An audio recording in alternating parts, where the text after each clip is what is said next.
Hello, everybody, and welcome to a special episode of The Nick Watkins Show. I'm Nick Watkins. Today, we are going to be going over the entirety of the 2025-26 49ers season. This is the retrospective for The Nick Watkins Show. We did one of these episodes for the Giants when their season was over, and I've been working very hard on getting everything ready for this episode, which deals with the 49ers season and my thoughts and opinions on it. I've been working very hard, so I would appreciate it if you would like the video, comment if you comment, and subscribe if you want to, if you haven't already, and just settle in because this is going to be a fun episode. It was a very fun season for the 49ers, and I'm very excited to talk about it with you guys. So let's get into it. We have the 49ers season. We're going to start with the offseason. I'm going to take a look at some of the moves that were made. Let's get my cursor out of there. That's fine. Let's put it up here. Maybe in the corner. There we go. Trying to figure this out. So let's take a look at some of the off-season moves that were made. These are obviously there were more ads than this, but these were three of the big ones. Mac Jones was a huge signing for us this year. Also, Demarcus Robinson and the punter Thomas Morstead. We also added a long snapper John Weeks. And I just noticed this parentheses mistake. Please ignore that. But yeah, these are some of the big additions. There were a lot more. Obviously, it takes a lot of people to build a football team, but these were three big ones that I wanted to highlight. Let's take a look at some of the extensions that were made in the offseason. There were a ton of big ones. Number one, Brock Purdy. Brock Purdy, we know who Brock Purdy is. We don't have to talk about it, but we do want to go over the contract. So he got a bag this offseason. I'm pulling up the full number. It's 5 years, $265 million, 181 guaranteed, all of it fully deserved. No matter what people might say about Brock Purdy, this is a underpay for him, and I think he should be making more. I'm very happy he's not, though, because it's great that we can sign more players, but Brock Purdy is just such a great quarterback, an even better guy, and he got paid big time in the offseason. George Kittle also got paid in the offseason, and his contract is 4 years, 76 million, making him the NFL highest paid tight end, also 100% deserved. We also have Fred Warner got extended. His is 3 years, 63 million. He is now the highest highest paid off ball linebacker. Also 100% deserved. He should be making more. And then the other extension that's very interesting in the offseason was Kyle Juszczyk, whose jersey I am wearing right now. I'm very proud to show this one off. And Kyle Juszczyk was very interesting because we released him in the offseason to sign him again. I thought he was gone, but we were just releasing him so we could sign him for less money. It was a 2 year, $8 million contract. It was restructured. I'm very happy that we brought him back. I was so sad to see him go, and he was a big part of our team this year. One more extension to talk about is Colton McKivitz, who wasn't extended in the offseason per se, but after week one, he got an extension, 3 years, 45 million, that's 15 a year. I'm very happy with this. I think that is a good number for him, and I'm happy he's on the team. Uh, Departures. This one kind of hurt. There were a lot of them. Deebo Samuel was traded to the Washington Commanders. It can't be said enough how awesome Deebo Samuel was for the 49ers. He was a special player. He was our best player in 2021. He was such a special year and is such a crucial part of our team's locker room vibe and just such an amazing 49er. So sad to see him go. It was necessary, but I do still miss Debo. Jordan Mason got traded to the Vikings. Was this necessary? I'm not really sure. I mean, it worked out for us in the end, I guess, but he was a good player as well. Really special last year, filling in for McCaffrey. Dre Greenlaw went to Denver. So sad to see him go. All of these are moves that I'm incredibly sad when they happened. part of the hot boys in the beginning and the best in the world at the end. Um, special player. If he didn't tear his Achilles running onto the field in the Super Bowl, we win that game. Talanoa Hufanga, also a special 49er. Such great memories from him. The Tiger, Huff, the big bad wolf, whatever you want to call him. He was a great player. You remember the 2021 fumble recover punt blocked punt recovery for a touchdown, and then the next year he broke out All Pro. Charvarius Ward, DK's daddy, lockdown corner. He was such a crucial part of our team, and it was sad to see him go, especially the reason for him not wanting to come back with his daughter passing. It's incredibly sad. And we wish him the best as well. And then Aaron Banks, kind of underrated loss. I mean, he was not good for Green Bay, so I guess it was good to get him out. But he was very good for us in his time here, and it was sad to see him go. So these are the flurry of moves that were made. Let's take a look now at the 2025 draft. We're going to go over all of them. Number one, Michael Williams, picked 11th. I am a Georgia fan, so I did watch Michael a lot in college, and I loved what I saw. And I was super happy when we drafted him. I think this year he got off to a slow start, and obviously not helped by the injury to Bosa. But I am extremely happy with this pick. I still am, and I think next year I hope that he gets a full year and he can play well like the number one draft choice we expect him to be. Alfred Collins, 2 second round. I really like this pick. This pick looks great for us. It looks like a presence in the interior. Had some big turnovers against the Rams, the Kyren Williams punch out. But I love that pick. Alfred Collins, he seems like such a cool guy. And a lot of these picks are very good for us. Nick Martin, I had really high expectations for him. He didn't play that much, but I'm sure he'll be somebody special. Upton Stout, what a dog. This guy turned in at the end of the season to a pass breakup machine. He had a lot of crucial pass breakups throughout the regular season and the playoffs, but Upton Stout looks like a dog, and I'm super excited we got him at 100. CJ West, 4th round, great value. He looks like Alfred Collins, similarly. He looks like a beast in the interior. Super happy we got him. Jordan Watkins didn't play very much at all. So we'll see what we got there. Jordan James, people were very high on him and they wanted him to get in. He did not because he's like RB4 on the depth chart, but people like him a lot. Marquise Siegel, he played a lot for a 5th round pick, but from what I saw, it wasn't the best, but it wasn't bad, so that's good. Curtis Rourke, I don't even know if he's on the team anymore. Connor Colby, I think he filled in once or twice. I think he was pretty good, especially for a 7th round pick. And then Junior Bergen, I don't really know where he is. So, but from this draft overall, I think it was a big success. We didn't like, as of right now, we didn't get any huge like names, but it's only their first year. I think Upton Stout and Michael and Alfred and CJ really all have potential to be huge steals. And we know John Lynch, he's so great at drafting in day two and day three. So I'm really happy with this draft. And the big thing going into the draft was defense. And look at this, we addressed it so much. The first 5 picks, all defense, and they all look like great picks for us. So that's that. Now we are going to get into preseason. Preseason, like I don't even like it that much. That's just me though. It's like let's get to real football. We lost the Broncos 30-9. We beat the Raiders in week 2 of the preseason, 22-19. The big story from that one was Jake Moody hit a 59-yard game-winning field goal. When I saw that, I thought, well, he's back. But in my heart, I still felt off. I still did not like what Jake Moody, and we'll talk about that very soon. And then we beat the Chargers in week 3 of the preseason. I didn't really watch any of these games, but you know, what are you gonna do? So this was the preseason and the draft and the offseason moves. Now we're going to get into the year. I'm still debating whether or not we're going to go in depth in every single game, how long we're going to spend on each game, or if we're going to save it most for the end. But I worked very hard on these slides, and it was a lot of fun to do it as well. So let's get right into it then, shall we? We have week 1 of the NFL season. Let's get into it for the 49ers 2025-2026 season. So this was week 1.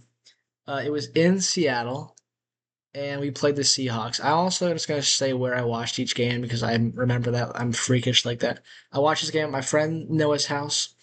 And what a very interesting game it was. Watching this, like the vibe was it was very defensive. A lot, basically the regular season games for the Niners and the Seahawks were defensive. Like the offenses were going up against a brick wall, and they were not like a brick wall, but they were both offenses were fighting an uphill battle in this game. Both defenses were being incredible. And let's get into it. I know the Niners. I don't have the like actual play by play, but I'm just gonna go off memory here, so bear with me. The Niners scored in the opening drive, a touchdown to George Kittle, the first drive of the year, the first touchdown of the year for George Kittle. And after that, I can't remember when it was, but Jake Moody put the final nail in the coffin of his 49ers tenure by missing a 27-yard field goal. I was livid. Everybody was livid, and he got cut the next week. Thank you. Thank you so much. I don't want to talk about Jake Moody. As you can see, though, the Seahawks, they scored 10 points in the second quarter to make it 10-7 going into halftime. George Kittle, he got hurt. And basically, the first quarter here, basically the first half, was the only time throughout the entire season that our team was fully 100% healthy. Because in the second quarter, George Kittle pulled his hamstring and missed, and he will be out for this game and the next couple of games, the next 5 or 6 games. So this was the first half of this game was the only time our team was fully healthy the entire year. And I mean, you can see we scored on the opening drive, but after that it went downhill. Fred Warner broke his nose. I thought when he was on the ground, like lying on the ground, there was blood everywhere. I was so scared, but it was just the broken nose. But he's Fred Warner, so he fought through that. As the game went on, the 49ers, Brock Purdy threw 2 picks in this game, and they were not good picks. This was also Sam Darnold's Seahawks debut. As you can see, he wasn't the best. 16 for 23, 150 yards. Jackson Smith-Njigba was balling out, though. As you can see, he had 9 catches for 124 yards. Ricky Pearsall also was very good in this game for the 49ers. And additionally, Christian McCaffrey. I mean, I mean, basically every single week for this season, for every single game we go over, I'm going to say Christian McCaffrey, and then I'm going to pause because I can't properly express how freaking good he was this year. Unbelievable. I'm actually going to save my CMC thoughts for the end where I have the slide ready for it. But as you can see, 31 touches. I was a little bit scared because I thought that's so many for a guy coming off of bilateral Achilles, whatever it was. But yeah, I mean, so good. 146 total yards. He was the offense basically in that first game, and Brock was good too. Brock, actually, I forgot to mention this game. Brock got hurt too. This is when he got his turf toe and the shoulder injury. But despite those things, he was able to lead the team down the field for a game-winning drive, finding Jake Tonjes in the back of the end zone for the touchdown. When he threw that ball, I thought it was going to get intercepted. I really did. And somehow Ton just came over and he grabbed it over Woolen. And I went nuts. Me and my friends, we were just so happy, exciting. So exciting. We were celebrating so hard. But it was an incredible throw, an incredible way to get out of the pocket, and it was just such an odd play, but I'm not complaining with the result. The Seahawks, though, they went down the field, they marched down the field, got into the red zone with a chance to win the game with a touchdown, and Nick Bosa, the Bear, came off the edge and hit Sam Darnold, forcing the ball out and recovering it. It was a strip sack, it was a self-recovered strip sack. He sacked the quarterback. He forced the fumble, and he recovered his own fumble that he forced.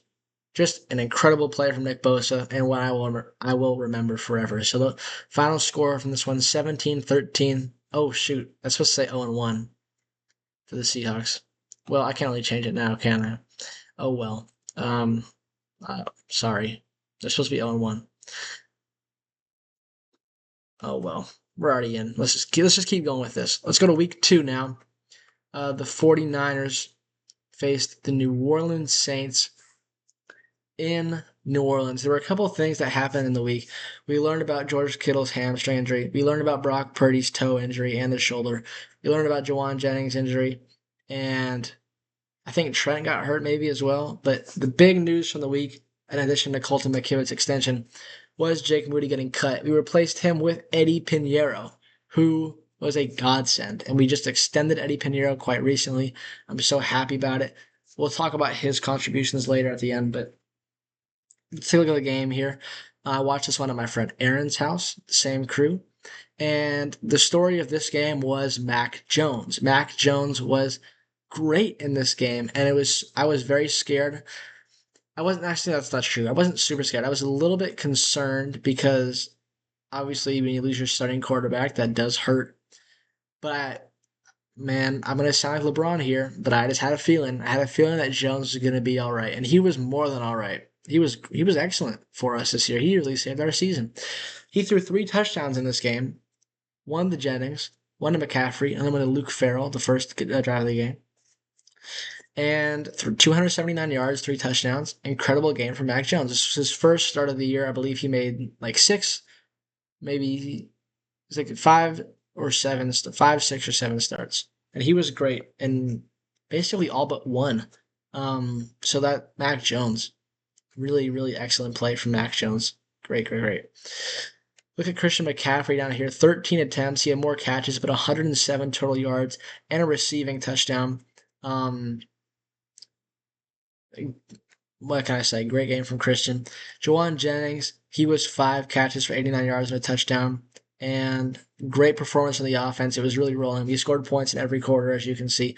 The Saints also scored a ton of points. Not a ton of points. They scored a good amount of points. Spencer Rattler, 207 yards, but 3 touchdowns. Kamara had a nice game. Fred Warner also had a nice game. He punched the ball out on Alvin Kamara. And in the end of the game, the Saints were down 5, looking to score. And what happened? Bryce Huff flew off the edge and sacked Spencer Rattler, a strip sack. I think maybe it was Bosa recovered it or somebody recovered it. But the second 2 weeks, 2 wins sealed by a forced fumble from one of our defensive ends. Incredible start to the year. 2-0 for the Niners. Then you move on to week 3. This was our first home game, the home opener. We wore our nice uniform, like the 94 white ones. I worked hard on this slide. I want you to see how it looks like the numbers here. But you can see in the corner it's there. But yeah, this slide is pleasing to me. It really is. But let's talk about the game, shall we? Arizona Cardinals coming into town. They were 2-0, and we were 2-0, and this was a very low-scoring game. We didn't really get a touchdown to the end. But Juszczyk caught the touchdown. We only got a touchdown. Both touchdowns in this game came in the fourth quarter. It was a field goal fest from that point on. The big story of this game, the big result from this game was Nick Bosa. He did tear his ACL in this game, and this is such an underrated injury because people don't really talk about it as much as Fred Warner's injury, but we'll talk about that more at the end. I'm just going to mention, this is what we're going to do. We're going to say everything, and then we're going to talk about why it matters at the end of the video. So, Mac Jones was good again in this game. This was Ricky Pearsall's best game of the year. 8 catches, 117 yards. He was unguardable. He made a ridiculous catch over the shoulder on the sideline. This was Ricky Pearsall's best game of the year, and it allowed us to get down in the field goal range. McCaffrey running after the catch allowed us to get down in field goal range. A game-winning drive where Eddie Pinheiro finished it for us with a... I'm going to move... Which way did I move? This way? No, not that way. What about this way? Where's that beam coming from? Oh, it's on this side. Okay.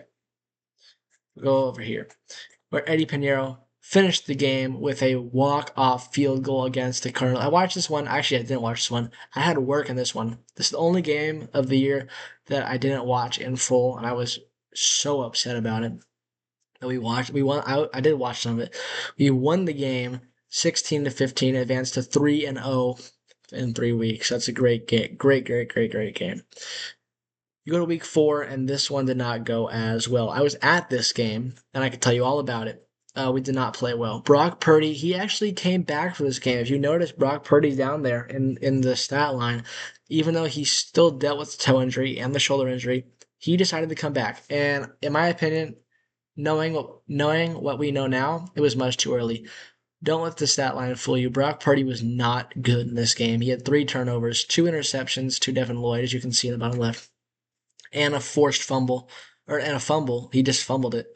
It was forced by Eric Armstead, which adds insult to injury. But um, yeah, Brock Purdy was not very good in this game, and he probably came back too early. You know who was in this game was the referees, but also the Jaguars skill position players. You look at ETN, he broke a big one. The Jags had a punt return touchdown. McCaffrey, very good again, but the Niners just partially because of Purdy trying to play through injury. Just didn't have enough in this one. They had a chance, but the Jaguars were the better team. So our first loss of the year was that game. You go to week 5, Thursday night football, big game against the Los Angeles Rams in LA on Thursday night. And you can see Mac Jones back in the starting lineup for this one because of Brock Purdy's nagging injury. He tried it, didn't work. So let me get some water real quick. Excuse me. It's gonna be a long one. Mac Jones, though, he was. This was a insane game to watch, and just what happened. It was a stressful game. It was so entertaining. Look at the quarterbacks here, man. Mac Jones, 33 for 49, 342 yards, 2 touchdowns. Stafford, 30 for 47, 389, and 3 touchdowns. The running backs balled out. McCaffrey, 139 total yards and a touchdown. Kyron Williams, 301,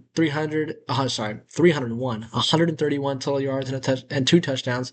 Kendrick Bourne, you got to mention Kendrick Bourne came back. He got traded to the Niners in week 2. This was probably his best game of the year. 10 catches, 142 yards. The old New England Patriots connection with Mac Jones coming into play there. And then Puka Nakua, 10 catches, 85 yards, and a tutty. Both offenses went ballistic in this game. And the Niners started out very well. They got out to a big lead. The Rams closed the gap. And then the Rams had the ball on the 1 yard line. They turned and handed it to Kyron Williams, and Alfred Collins punched the ball out and ensured that the lead stayed with the 49ers for that point. The Rams hit a field goal, but Eddie Pinheiro also hit a big field goal in this game. And then in overtime, he hit from like deep 50. In both the last 2 field goals, he hit from deep 50 um, to give the Niners 3 points each time. And the Rams in overtime, this game went to overtime. The Rams went down the field with a big play. I thought it was not over, but I was doubting. And then 4th and 1 gets, 4th and 1 comes up. They try to hand it to Kyron Williams, absolutely stuffed, and the 49ers stormed the field with the game-winning defensive stop. Another game-winning defensive stop. That makes 3 so far. And the Niners win it in overtime against the Rams. This was it wasn't the highlight of the year, but it was one of the most special wins of the year. It's probably up there like 2 or 3 best wins for the 49ers. Let's take a look at week 6. Oh no. This one hurts to talk about, you guys. This was week 6 in Tampa Bay. This was back when Baker Mayfield was playing like the best player in the NFL. And you can see he was good, 256 yards, 2 touchdowns. Rashad White was good as well, and so was Johnson. But as you can see, McCaffrey got his first rushing touchdown with 17 attempts and 111 total yards. Fantastic once again. Mac Jones, 347 yards, 2 touchdowns. The first interception really hurt us. But as you can see, the Buccaneers won the game. But the big story, and probably the biggest story of the whole year, Fred Warner broke and fractured his ankle during this game. And this was such a devastating blow for this season. And we'll talk about it more, what it meant, but just at the time, it was crushing. It really was. We never lost Fred Warner before. He is our leader, our heart of the team. are just he's the leader. He's the main captain, and losing him hurt us so bad. And we still had a chance in this game, but when Fred went down, we were just shell shocked, man. We were walking around out there, and we I don't want to. We probably would have won the game if Fred stayed in, but you can't really play that game. Um, but anyway, we got to move on to the next week. But know that Fred Warner, that did hurt a lot. The next week though, we bounced back. We played for Fred in this one. This was week 7, Sunday night football against the Falcons in Levi's, and this was the return of George Kittle. It was the first game after the Fred Warner injury, so emotions were running high and energy was running high in Santa Clara. Mac Jones, he had a decent, he was all right, but the main story of this game was Christian McCaffrey. This was his masterpiece in a year full of great performances. 24 rushing attempts. We were just hammering the ball down their throats. 201 total yards and 2 touchdowns, both of them rushing. The only 2 touchdowns in this game for the Niners came on the ground for McCaffrey. You also take a look at who's over here, though, on the other side. It's Bijan Robinson, who is kind of like Christian McCaffrey in many aspects. They train together, they're good friends, they're very similar play styles. And this was the battle of the running backs, and McCaffrey won it handedly. Another big thing to point out, Bryce Huff, he was incredible in this game. He had a sack and a forced fumble, and this was his best game of the year. Unfortunately, it was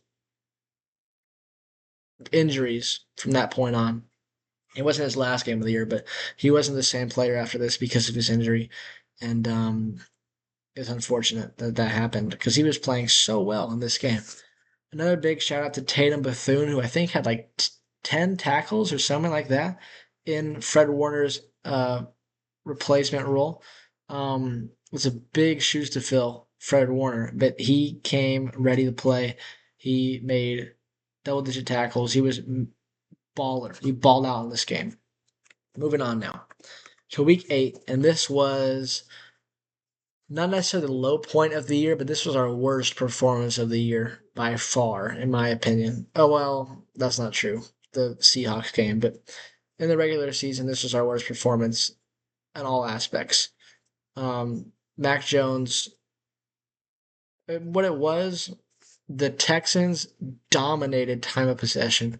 Their defense was suffocating, and they went down the field and they just did what they wanted. That was the way this game went. CJ Stroud, 318 yards. This was right after the Texans got embarrassed on Monday Night Football by the Seahawks, and we thought they would have been written off the entire year. This was the start of the Texans' hot streak. This was National Tight End Day. George Kittle got a touchdown, so did Jake Tonjes. But yeah, the Texans just did what they wanted. This was a hard game to watch because we barely had the football, and when we did, we couldn't really do anything with it. So that was week 8. Moving on to week 9, this one was a little bit more fun. This was just a fun game in general. I mean, we smoked them. 34-24 over the Giants. Final score in that one. Mac Jones was good. McCaffrey, 28 attempts, 173 total yards, 2 touchdowns. Brian Robinson, he had a touchdown as well. Jackson Dart, he showed some promise in this game for the Giants, but the main story was the Niners. The Niners' defense was good. The Niners' offense was very good. We scored 30 plus in this game. I liked what I saw from this Niners game.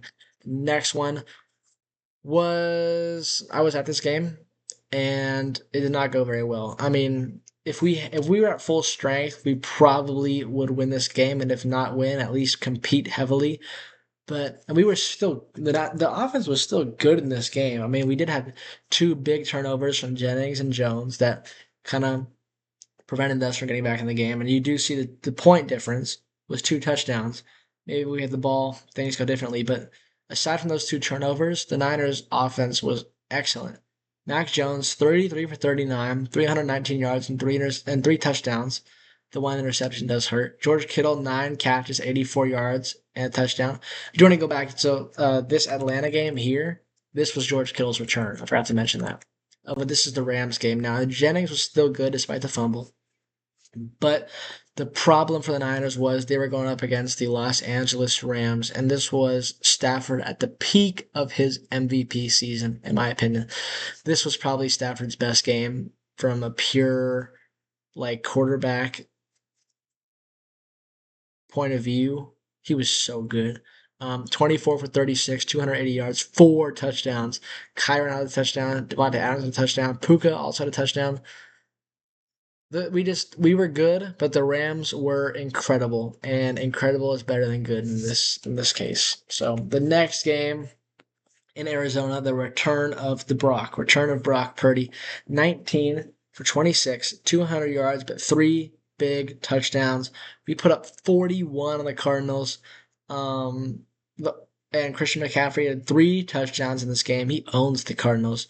George Kittle, 2 touchdowns in this one. And I mean, you look at the stats of the Cardinals. Like, I mean, you got Brissett going for 452 yards. Michael Wilson, 15 catches for 185. Trey McBride, 10 catches, 115 and a touchdown. Disclaimer: these are the only 3 players that played well for the Cardinals. The Cardinals were not good. We smoked them. This game started out with a huge kick return from Sky Moore down to the 1 yard line, and I knew we set the tone well. And we had a great game this game. It was a great game for the 49ers. 41-22 final score, and this was the start of the Niners just scoring like crazy. I don't think this next game was like the outlier from that. This was a Monday Night Football game. I had class during this, but don't worry, I managed to watch the game. The Niners, the first home start for Purdy since the Jaguars game week 4. This was a Monday Night Football game against the Carolina Panthers, who were on the come up at this point. And you look at the stats, both quarterbacks under 200 yards. This game was heavily involved rushing and defense. And the Niners only scored 20, but it's all we needed. 20-9 final score. McCaffrey, 24 attempts, 7 catches, 142 total yards, and a tutty. If you look at the other side, although I said this game was rushing heavy, the 49ers gave up a ton of rushing yards in the first first half, and the Panthers just stopped running the football. J.C. Horn had 2 interceptions. Brock Purdy threw 3 picks in the first half, which was awful, but we managed to win despite that. He played great despite that. Not great, but he played despite that. He played. And then Jair Brown picked off Bryce Young twice, so that's good. Next game, Niners went to Cleveland. This game had some crazy weather. That's what I remember from this one. Brock Purdy, this was when he pulled out the Dougie for the first time. Just a solid win for the 49ers, 26-8. Yeah, that's what I have to say about that. The bye week was week 14, much needed bye week. We definitely needed that. And then you go to week 15. This was the start of a key 4-game stretch for the Niners. And this was the easy game. I said we had to win this one. We did. 49ers put up 37 in this one. Like I said, just scoring on anybody. Against the Titans, 37-24. Purdy had 3 touchdowns. McCaffrey, 22 attempts. Kittle was great in this one, as you can see. We're trying to speed this along now because we haven't made our big points yet. Week 16, Monday Night Football against the Colts in Indy. This was a big game. Brock Purdy was incredible. I mean, you look at the stats here for the Niners; those are some big numbers. 295 yards and 5 touchdowns for Brock Purdy. Christian McCaffrey, 21 rushes, 117 yards, just rushing, I believe. I would have specified. And 2 receiving touchdowns. George Kittle, 7 catches, 115 in a touchdown. George Kittle did hurt his ankle in this game, which sucked. But other than that, we really did no wrong in this game except for the 1 interception from Purdy. D. Winters had a pick 6 in this game. We went up against Phillip Rivers in this one, but this was a nice win for the 49ers.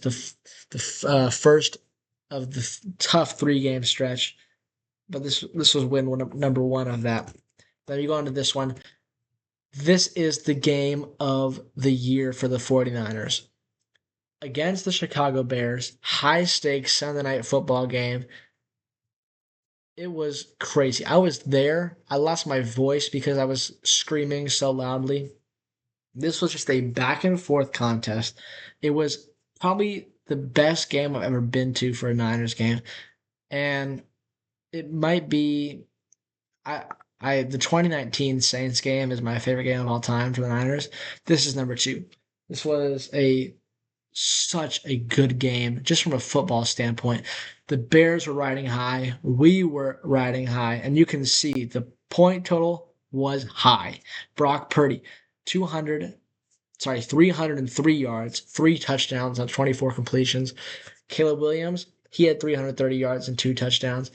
DeAndre Swift, he had two touchdowns in this game. Christian McCaffrey had 181 yards and a touchdown. Jake Tonjes was excellent filling in for George Kittle. The Bears had Luther Burden, who had a breakout game, and Colson Loveland, and this game was back and forth, back and forth, back and forth. The Niners actually started out with a pick six. The Bears had the pick six, and they went up 7-0. But the Niners offense took over from there, scoring on every single possession but two following that point. And it felt like the Niners scored the 14 unanswered, got out ahead by 7, and the Bears responded, and it would go back and forth. The Niners would go up 7, the Bears would respond, and back and forth, until we finally punted to the Bears, who kicked a field goal. So now we needed a touchdown, and Purdy found Jawan Jennings over the middle. Touchdown. Then the Bears still have a chance, though. They come back down, needing a touchdown to take the lead, and they get stopped with time expiring. Caleb Williams couldn't find a receiver, and the Niners would end up winning this game. What a great game. Incredible. One of my favorites of all time. The next game, well, this one was not as good. It was a Saturday night football game. This was for the one seed. The winner took the one seed. The loser would have to go on the road in the playoffs. And boy, this one sucked.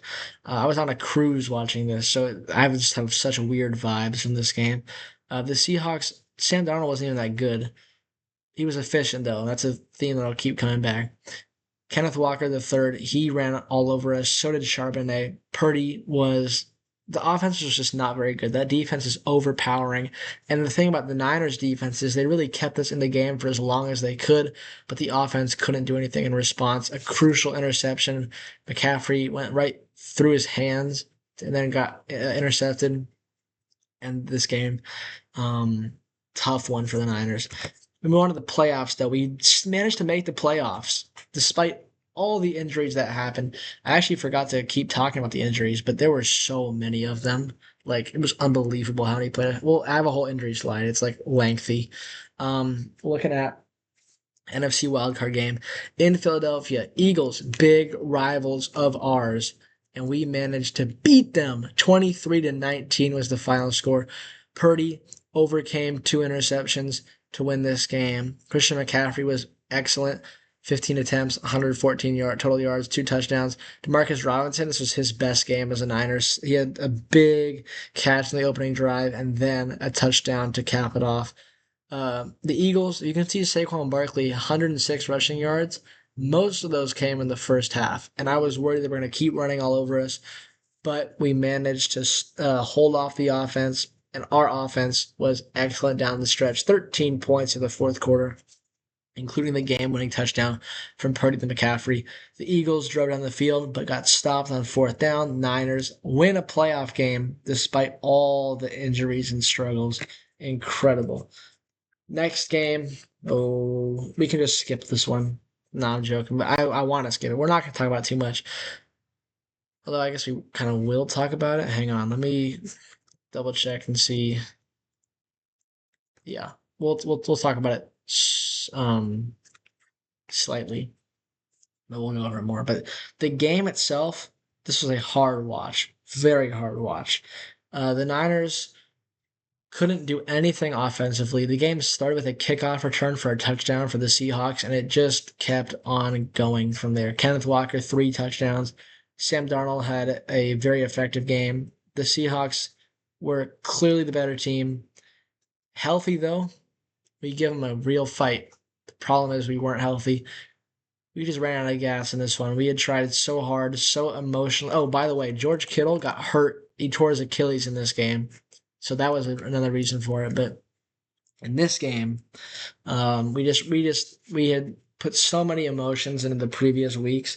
We just ran out of gas, and I'm not upset about it too much. It's just is realistic, but it definitely hurt not that bad, at least for me. But it was a rough end of the year, that's for sure. Especially at the hands of the eventual Super Bowl champion division rival Seahawks. So this is the season. Let's get myself smaller so you can see. 2025-26 season. We went 12-5, third in the NFC West. We won a wild card game and we lost in the divisional. And I just want to speak a little bit about just how special this group was. Let me just hold on, let me make sure I don't have that slide at the end because the slide's different at the end.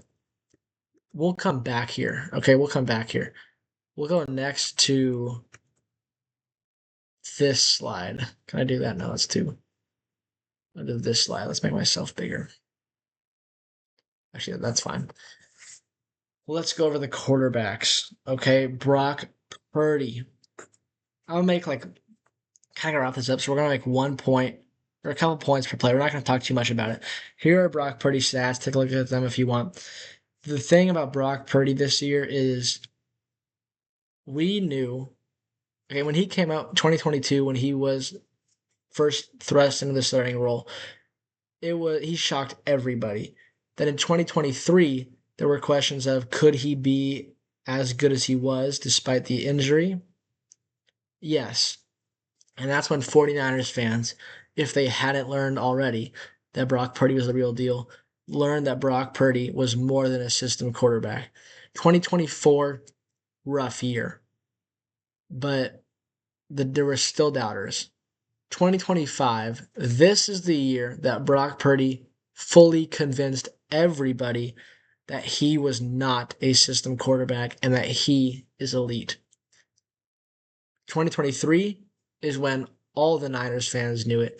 2025 is when all the football fans knew it. Brock Purdy proved to everybody that he is elite and not a system quarterback. The guys around him, injured players galore. He was injured himself this season for a duration. He only made 9 starts. And the guys he was throwing to, you couldn't say they were carrying him anymore. He was excellent. He had 5 touchdowns in back-to-back games. Just so, so good. And then Mac Jones. Mac Jones really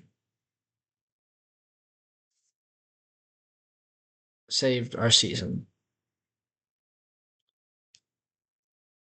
Sorry, I'm getting a text. Mac Jones really stepped in. We would not have made the playoffs if it wasn't for Mac Jones. And you can say that about everybody on this team, but Mac specifically, he came in, cast out from New England, and he was at the lowest of lows in his career after Jacksonville.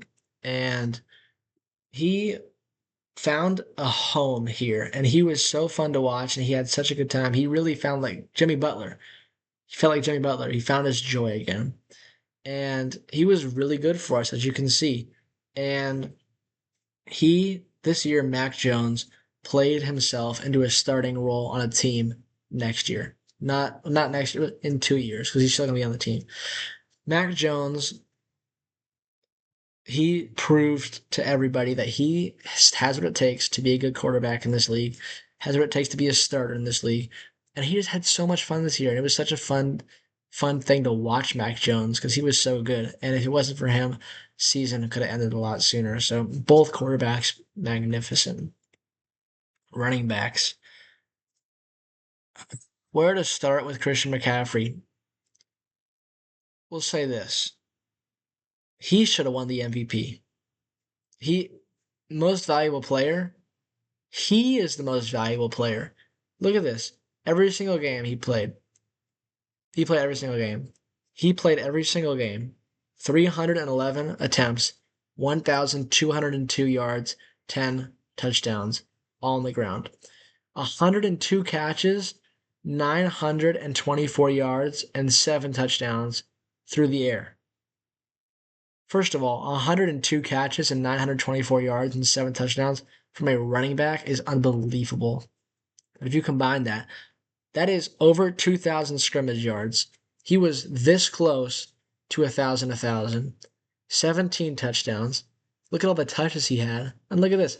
All pro, Pro Bowler, comeback player of the year. by the way, fresh off the Achilles injuries. He only played 4 games last year, and look what he did this year.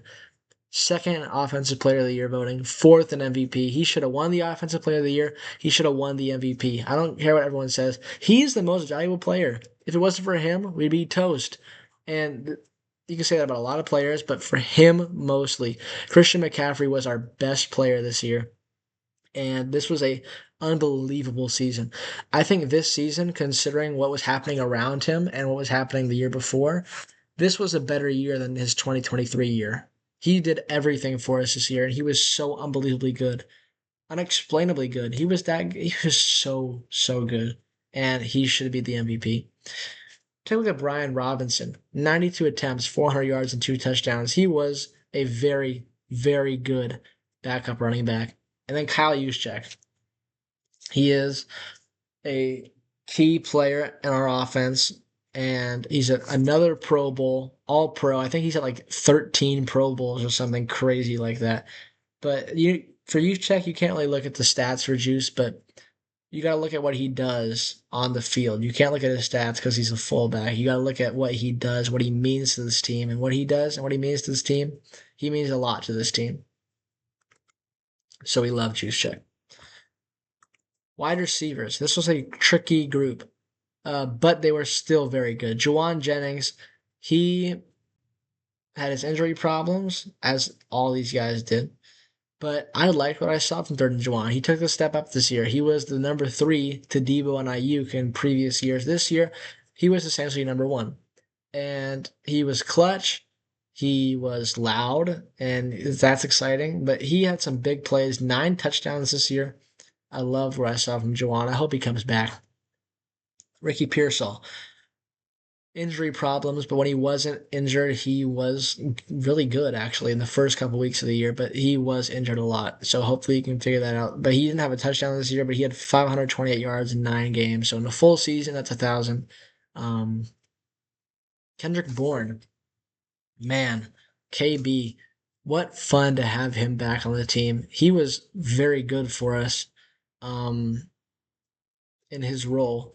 And it was just a big energy boost. Him and Demarcus Robinson, who are like best friends now, they were just great buds. They were great for team chemistry and for the fans as well. That was fun to see. Um, yeah, it was great to have those two. And then take a look at this guy, Brandon Ayuk. Here, I crack myself up. 0 games, 0 receptions, 0 yards, 0 touchdowns, $27 million voided from his contract. I crack myself up. Tight ends. This was a great group. George Kittle, he's the best tight end in the league. All around, best tight end in the league. Receiving, McBride. All around, Kittle. He only played 11 games. He did have his share of injury problems, but 57 catches, 628 yards, and 7 tutties. Pro Bowl for the Joker, George Kittle. He is the soul of our team. It's like Fred is the heart, but George is the soul. He's just such a good human, such a personality. He is George Kittle. What else can you say about that? Take a look at these two, Jake Tonjes and Luke Farrell. They are like Kittle. If you split Kittle in half, you wind up with Tonjes and Farrell. I mean, you look at Tonjes' receiving stats, pretty nice for his limited play. He had 5 touchdowns. He stepped up big, especially in that week 1 game. And Luke Farrell was the same way, but for blocking. So when Kittle wasn't playing, Tonjes and Farrell, they stepped up big time. Major props to them. Let's take a look at the O line. There aren't really O line stats, but I'll also mention my thoughts on each of them. Trent, he is the best lineman in the league. Pro Bowl, All Pro second team.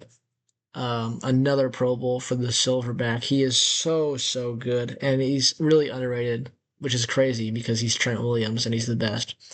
Spencer Burford, legacy a little bit better. Jake Brendel, I hated this guy last year, or 2 years ago, 2024.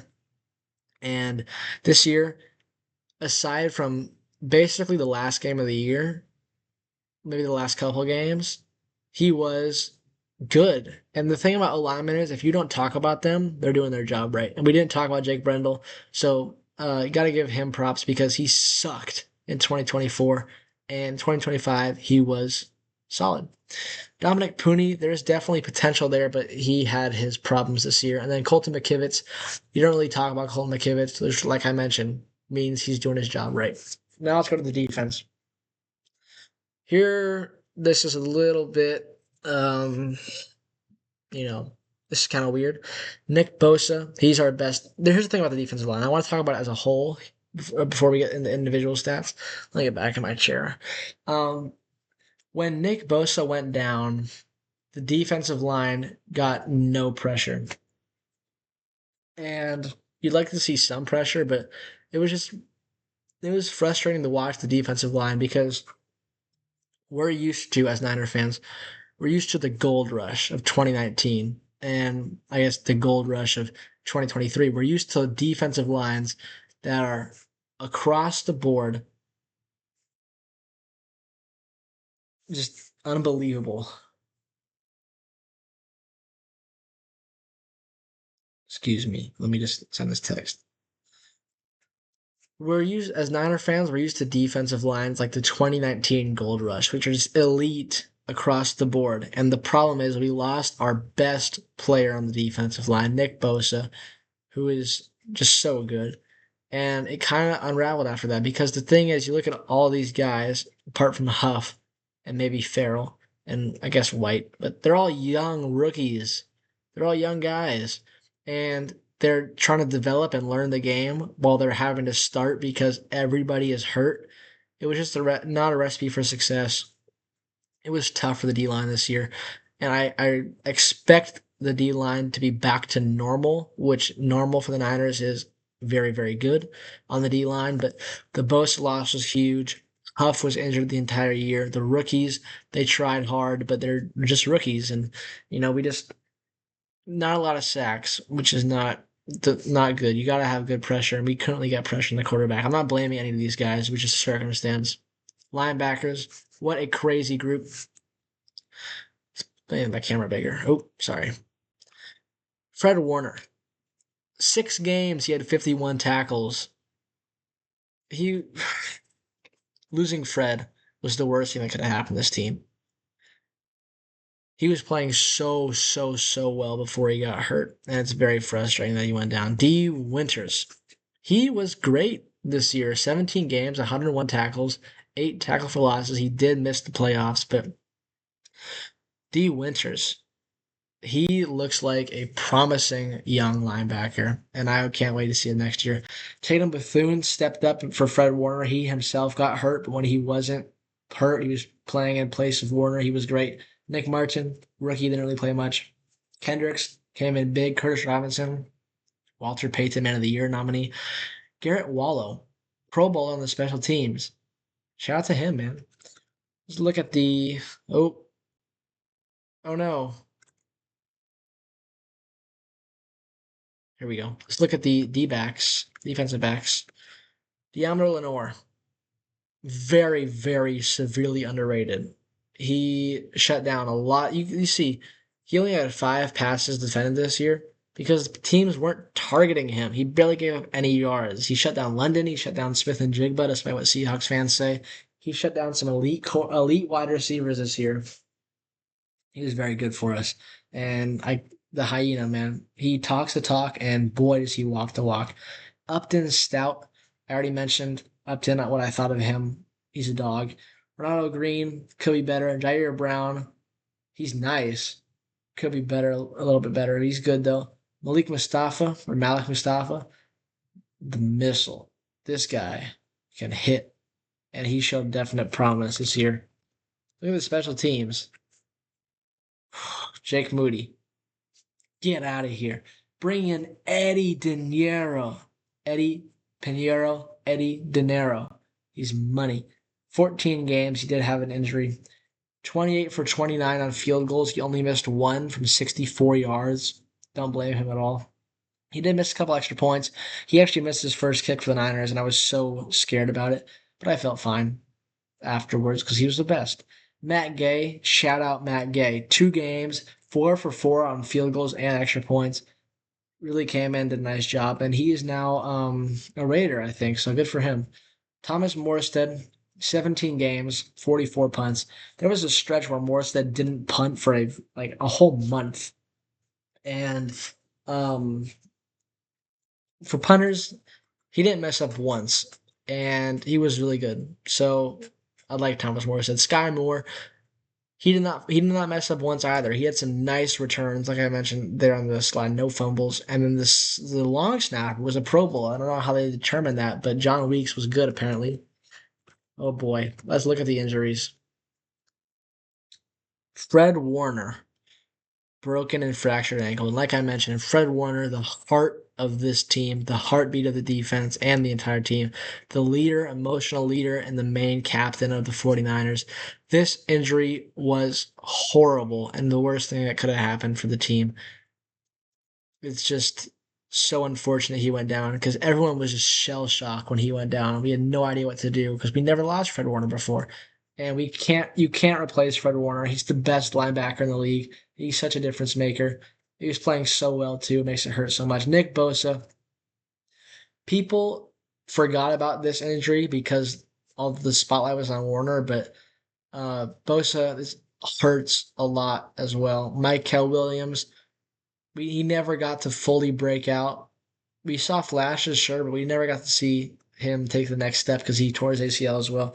George Kittle dealt with a lot of injuries, a hamstring, and then he tore his Achilles. I pray he's going to be all right for next year. Brock Purdy, he missed a lot of time. But when he came back, he was great, but he did miss a lot of time. Ricky Pearsall dealt with an ankle thing and a knee thing. It's just I hope he's all right. Jawan Jennings shoulder and he broke his ribs and he played through it. Trent Williams had a hamstring thing. Tatum Bethune groin. D Winters, our kicker even got hurt. That's how bad it was. These are just the notable ones. This isn't a list of every injury. If this was every injury, it would be like 4 or 5 slides. And that's why this year is just so impressive for the 49ers because if you take a look at all of these injuries, and we still won a playoff game despite all that. And we were in contention for the 1 seed at the end of the year, despite all of these injuries. And that's why this year was just so special, man. Is because this group had to go through so much. They fought through so much, and it's it's incredible. We were even able to be in this position. Like I've been saying all year, if you put another team in this situation, they can't do what we did. We had so much heart and so much fight and so much drive that we were able to overcome all the difficulties, all the injuries that we faced throughout the year. And that's why this season was so fun and so meaningful and so emotional is because everybody went down, but everyone was picked up by their teammates. And it was such a fun year for the fans as well, being a Niner fan. We had such great moments. Week 1, week 3, week 5, the week 8 or 17, um, week 6, or would that be 7? It would be 7 actually. Well, the Sharks scored. That's a different game, but look, we also got to mention Kyle Shanahan. People somehow have a problem with him. I don't understand it at all because he is an offensive genius and he took a team with all those injuries that we just listed to the wild card and won a game and then ended up losing in the divisional round. But if you put another coach in that situation, I don't know if they'd be able to do what he did. He should be the coach of the year, if we're being honest. He got nominated, but he should have been the coach of the year. He was just did a masterful job with what he had, what he was given. And that's with this team, man. They were so resilient. They faced so much adversity, but they fought through it. And even though we did not win at all, we probably did the most that you could do in that situation. We probably exceeded the expectations for a team in that situation. And that's why I'm very happy about this year. And I will look back on this year with fond memories, as I do with all years, because I love the 49ers. And while it does hurt that we weren't able to win it all, it was just I had so much fun this year. And that is the season. So thank you everybody for watching. Long episode today. If you are still here, drop a comment, drop a juice comment. But thank you everyone for watching, and I will see you next time.